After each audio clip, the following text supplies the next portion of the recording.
तर इथे सांगायचं जर झालं तर आज रात्री आपल्याला बघायला भेटणार आहे आर्या आणि इथे जान्हवी आणि निक्कीमध्ये वाद होता ते इथे जान्हवीला इथे निक्की जी आहे ती आर्याला खूप जोरात ओरडताना दिसतीये, माझं पांघरून हे कर ते कर आणि चेहऱ्यावरूनही काहीतरी बोलतीये, म्हणजे मी किती सुंदर आहे, तू कशी आहे, असे बऱ्याच काही गोष्टी इथे निक्की बोलताना दिसतीये. आणि जी जान्हवी आहे ती वर्षाताईंना म्हणती, ताई बघा हा हिला, नाहीतर बघा मी काय करेल ते सांगता येत नाही.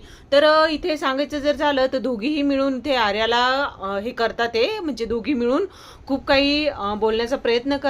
ते इथे बाकीचे बघत आहे बी टीमचे सदस्य, पण इथे सांगायचं जर झालं तर आर्या एकटी दोघींना मिळून बोलत आहे. तर हीच गोष्ट सूरज सकाळी सांगत होता की म्हणजे आपल्याला बघायला भेटणार आहे की निक्की जे करते ते खरं, तू नड आता तिला, मी तुझ्या पाठीमागे उभा आहे. तर इथे सांगायचं जर झालं तर आज आपल्याला हे बघायला भेटणार आहे. तर अशीच व्हिडिओ बघण्यासाठी चॅनलला सबस्क्राईब करून ठेवा.